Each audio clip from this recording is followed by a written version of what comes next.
Tarantino.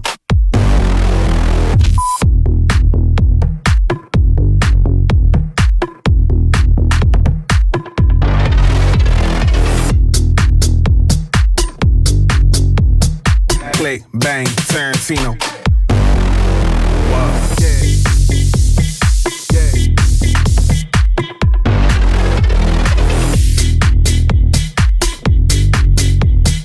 Click, bang, Tarantino.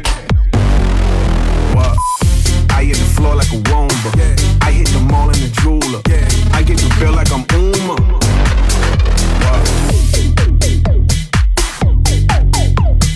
Click, bang, Tarantino.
That showgirl are merging. Our companies merged up. That's on my soul. We say ball. When the cartel's there. Whoa, whoa, whoa.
All right, everybody, welcome to episode 2 of In the Mix.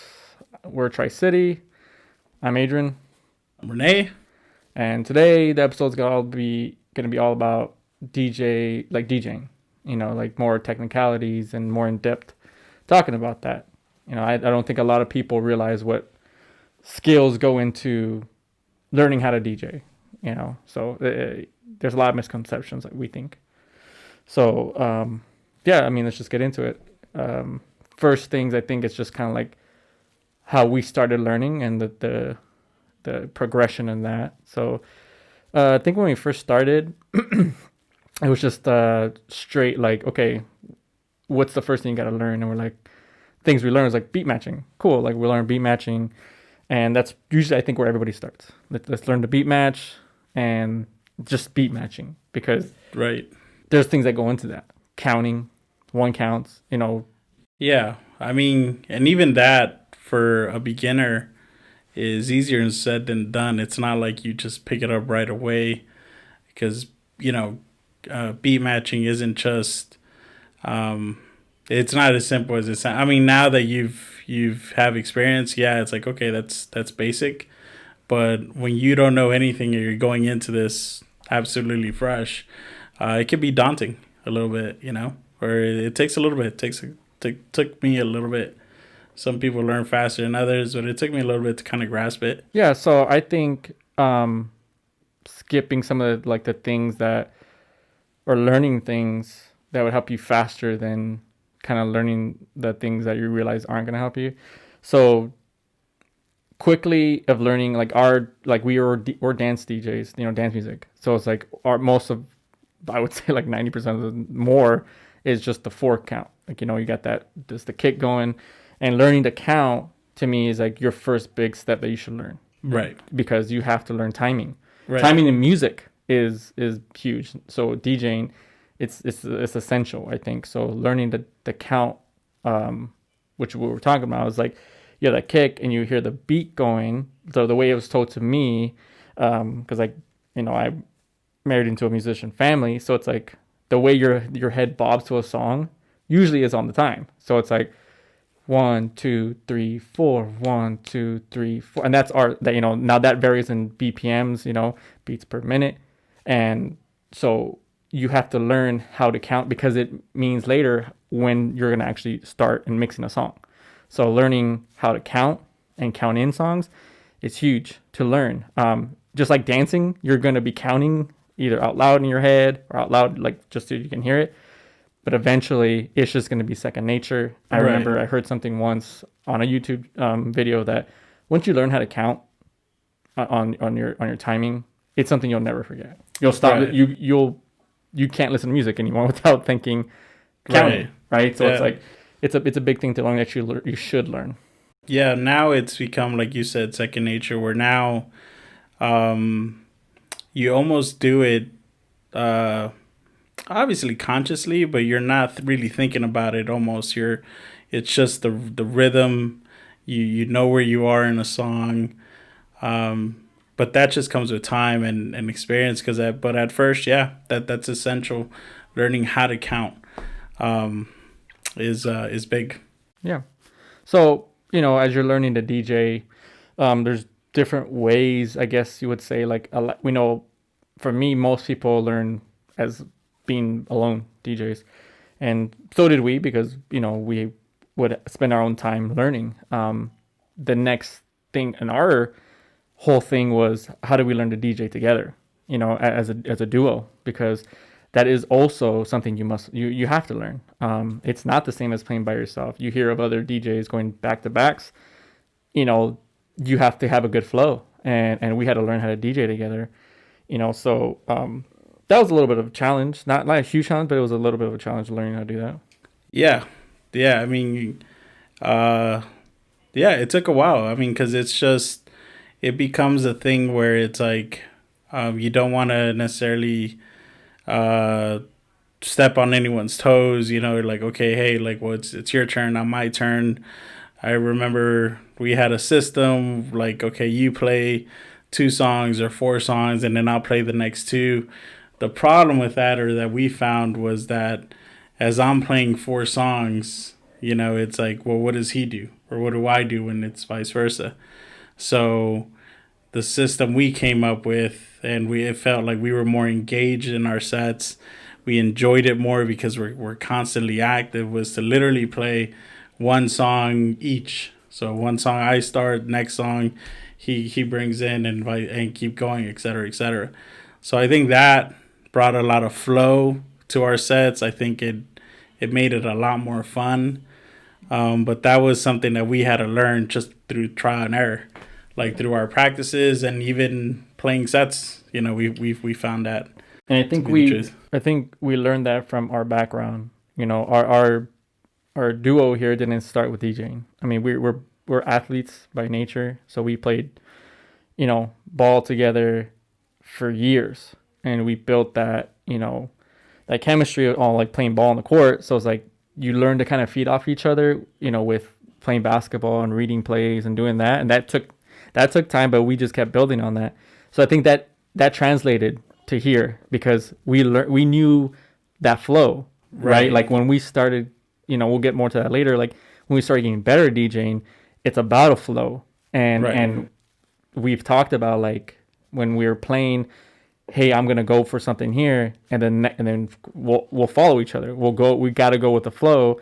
You're trying something, I can't just go to left field and do something else. Like you have to know what to do next. Yeah, I mean it's there's a trust factor in it, whether it was sports or DJing, and that's not easy to do when both of us were used to being the scorer or the go-to guy. So once we started playing together, we had to find that kind of our niche and be able to trust each other. And the same thing with DJing. If he decides to go a certain route, I'm gonna follow, and vice versa, and we have to. But there's that trust, because otherwise, it wouldn't work, and you would hear it if we didn't trust each other. You would definitely hear it. Yeah, like you would. That's one thing you'll see, like in DJing, like it'll come out, and people will hear it. So, but yeah, so like learning that was a good flow. I mean, we learned how to do it, and obviously we keep getting better at it. And so the big thing for us, though, I felt to me, I always see like elevation in your skill, like the next step, if you're getting better. And for us, I feel like the big jump, the game changer for us was when we learned about phrasing. Like that to me is huge. And I feel like there's not a lot of, at least from what we've seen in our experience, there's not a lot of DJs out there that even know what that is. And I think it's such a huge thing that you should learn, because it changes the way you DJ, and it makes things sound better. You flow better. So, with phrasing is usually in productions, like every 8 bars or so, there's a new phrase. And when you're a DJ, you're gonna mix into things. So it's like, you could just loop your intros and outros, and just that's all you do, and that's cool. It could work. That's what we did. We did that for a while, until we learned about phrasing, and then you learn how much better it sounds when you're phrasing, because that means it could be like with you can end it with a beat, but then the next song you're bringing in, it's with the vocal, and it just seamlessly goes, because you know about the phrase that's coming. You don't have to guess where it's just like loop, loop, loop, and you're kind of playing with that, which you should in different scenarios because of like the skill of, making a build up with the loop or stuff like that. But phrasing is, I think, huge that people should really learn about. Yeah, I remember I think you, we had just been mixing and kind of messing around, and, I guess, and that's what we were doing wrong. That's why sometimes when we would mix, sometimes it would sound really good and sometimes it would sound bad. And we really weren't sure why one works and one doesn't until we realized phrasing. So once we got that down, we started to find out, okay, hey, there's a way we could be more creative now. We could trust it. It's reliable. And yeah, I think that once we did that, it really changed things for us. The way we prepare sets, the way we play, everything. So it was a real game changer for us. Yeah, and that's a good point about how learning that opens up creativity. Right. Right. You're not boxed into, well, I can only do it this way because I only know how to do it this. Like, right. But when you know that, it's like now you can be more creative. Like, well, I know this phrasing part, and I could maybe loop a bar, or I could, bring in an acapella, or I could. It opens up, and as a DJ, I feel you need to be creative. Right. You don't want to be putting out the same product every time. You should be creative. Right. And I think that's what opened the door for us. And it's just been part of the evolution for us as DJs to continue to grow. Yeah. So so moving forward with that is that, like you said, our sets. Like in the beginning, when you don't know as much, like I said, you're preparing your sets, like you're preparing from beginning to end. Yeah. And sure, like you can prepare it and be like, basically, hopefully this works. And in like times it did for us, and like it just seamlessly went. Yeah. But you're boxing yourself in. But like we discussed on our last episode, it doesn't always work that way. So. Yeah. So you want to be able to be creative in the sense of I can adjust. Yeah. And if you know these things of the different, like with the beat matching, the phrasing, looping, like then you got more. You add to your skill to be able to do. Like I don't think there's a show we've done that there wasn't some sort of thing that went wrong. Whether it's whether it's with the system, whether it's the hockey's not working, or like you have to be able to adjust no matter what. You're playing live. Right. You're playing live. You need to have the skill to be able to like, whoa, this didn't work. Hey, let's readjust, and it's okay. You miss certain spots. About counting, so then you count it out, or so it does. So you grow in your skill. Yeah. Now, I mean, you're just more prepared. Obviously, when things go wrong, we're able to adjust to where even if we know it was wrong or we didn't intend it to work that way, no one else like recognizes it. That's how good of a save it is, I guess you could say, just because that's how comfortable we are. But just to kind of like bring it kind of full circle there, it's like now that we got good at phrasing, we got good at playing together, we realize that preparing could be almost a detriment sometimes because like Adrian said, something goes wrong and then you're kind of like screwed. So now what I think is making our sets even funner for us is that now it's just pretty much a freestyle, and that brings in another skill of learning to read the crowd. Yeah, I mean, it's another we say skill because it is a skill. Yeah, like it's not just something you have to learn it, and the only way you can learn it is doing it live, like doing it like you said, trial and error. So so going into it, if you're prepared from beginning to end, look at your crowd. Obviously, you're a DJ. Your job is to make people dance and get on that dance floor. Right. If you notice you're not having people dance, that's a sign. Like they're not feeling it. Right. But if you have a prepared set, you can do nothing about it. Right. But if you build on your skill, you learn these things, and you don't like prepare like that way, you can prepare by practicing combos and be like, oh, this one I've learned through experience works. Cool. Like you remember that in your bank. You group a bunch together, whatever. You can remember that. So, but you need to be able to be like, oh, you know what? I can see. Like we would, like this is how like we are about our skill and our love for this is that when we would go to clubs, we wouldn't go party. We'd go try to promote, meet managers, but also we'd watch the sets of the DJs, and what I would do, I'd watch the crowd.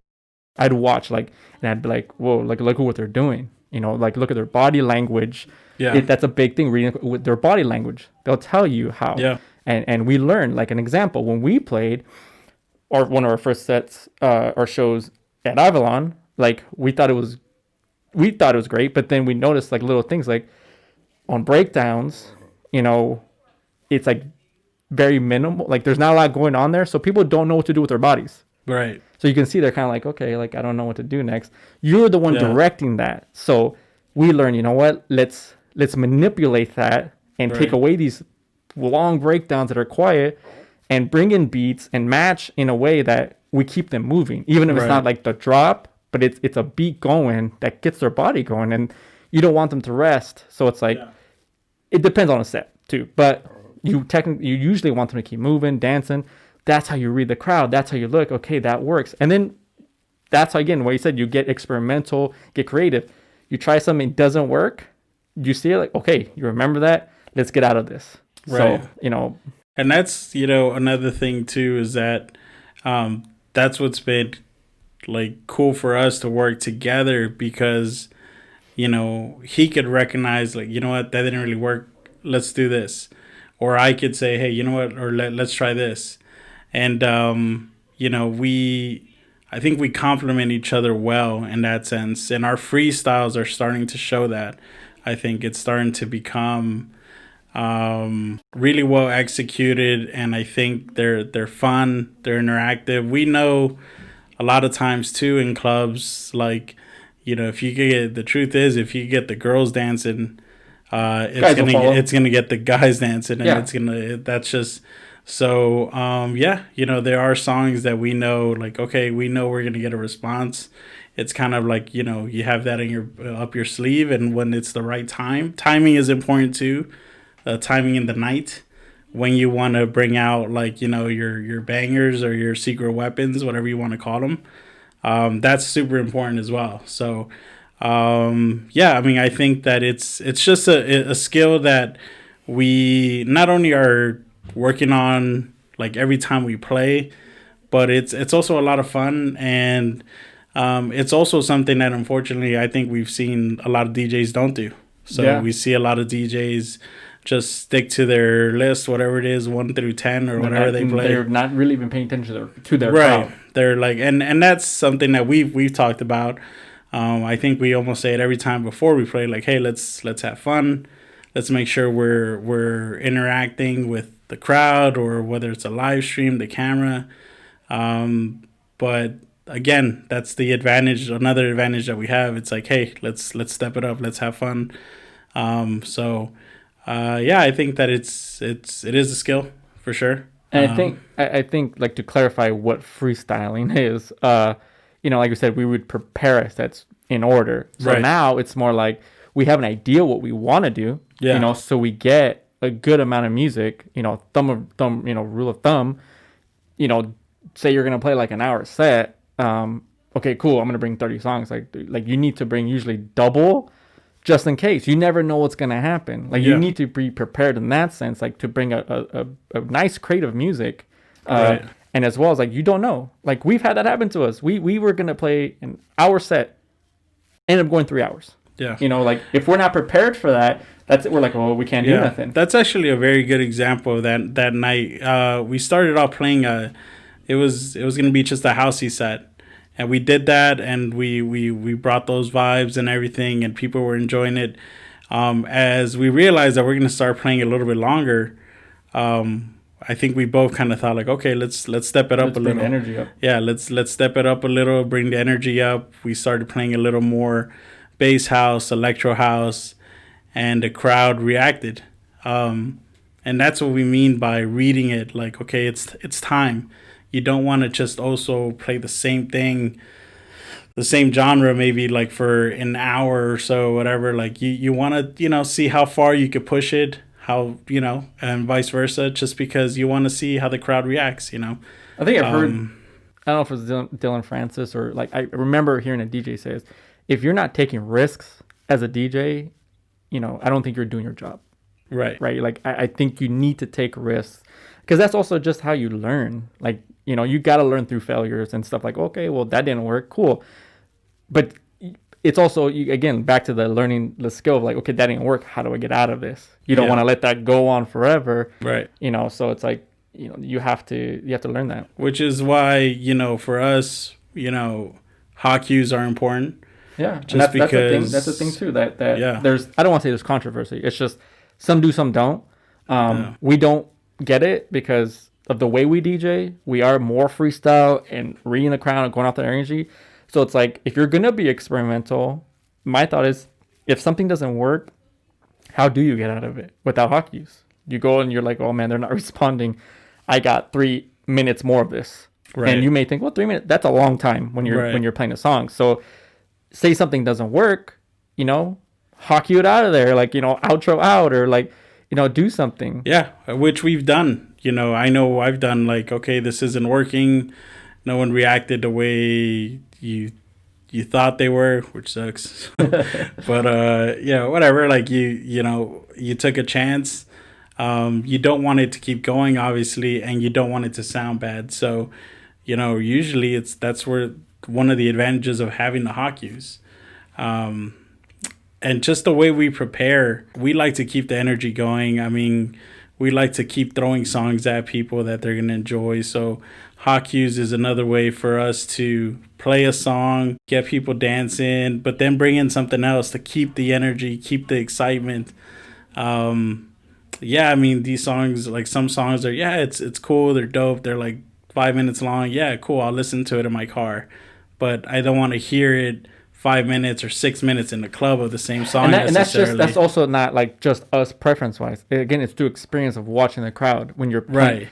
Right. You can see their bodies kind of get used to it, and then they kind of like, okay, well, hey, let's go over here and like, let's go get a drink, or like, let's do this. You want to keep their attention, so that's what we've learned through our experience of like keep them interested, and that's how you kind of mix out, throw in a known lyric here, vocal here, and then drop something, like, you got to be creative. And that's not to say we won't use a breakdown. Sometimes we'll use one. If we're playing a lot of high energy tracks, we'll throw a breakdown in to give people a little break. Just kind of like, okay, catch your breath. Here it comes again, whatever it is, right?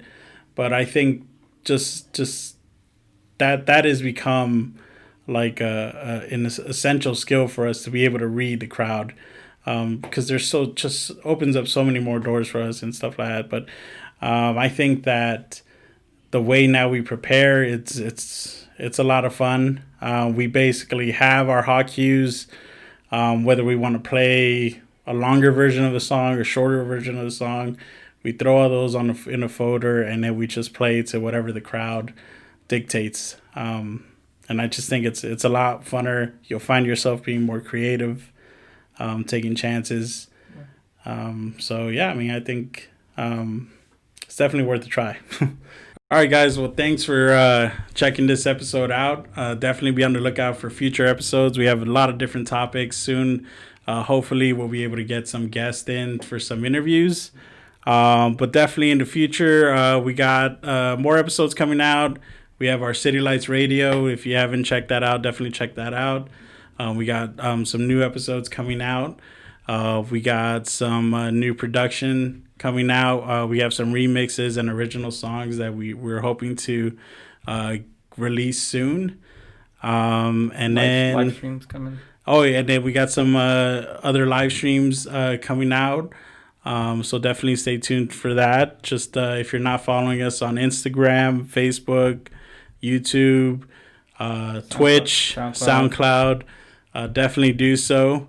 And we appreciate everything, guys. And catch you on the next one. Till the next time. Peace.